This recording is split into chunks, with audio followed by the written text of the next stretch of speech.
ఎందుకంటే ఇవాళ 67 లక్షల మంది స్వయం సహాయక సంఘాలు ఉన్నాయి.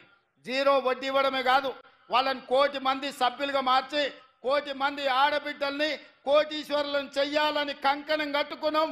తప్పకుండా 10 సంవత్సరాలలో ప్రతి ఆడబిడ్డను కోటీశ్వరాలను చేసి తీర్చే బాధ్యత మాది.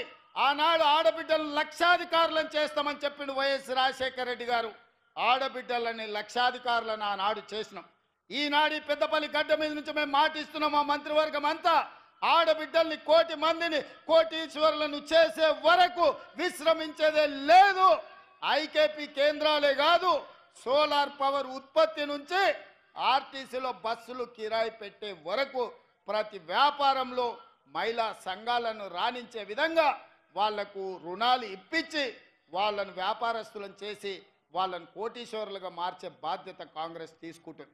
అందుకే పొంగులేటి శ్రీనివాసరెడ్డి గారి నేతృత్వంలో వరంగల్లో ఆడబిడ్డల కోసం కార్యక్రమం తీసుకొని 1,00,000 మంది ఆడబిడ్డల సమక్షంలో వరంగల్ ఆర్ట్స్ కాలేజ్ మైదానంలో ఆడబిడ్డలకు ఏం చెయ్యాలనుకుంటున్నామో ఏం చేసినామో చెప్పినాం.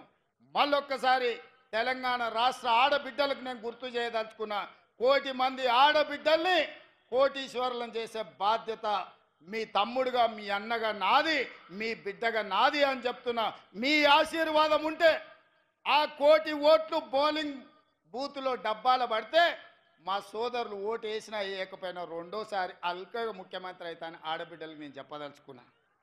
ఈసారి 92 లక్షల ఓట్లు వస్తేనే కాంగ్రెస్ ప్రభుత్వం వచ్చింది.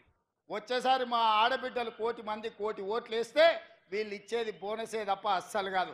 ఆడబిడ్డలు ఇచ్చేది అసలు అవుతుంది, మా సోదరులు వేసే ఓట్లు బోనస్ అవుతాయి. కేసీఆర్కు వజీఫ్ అవుతుంది. ఇక మళ్ళీ వెనక కూడా రాకుండా పోతాడు.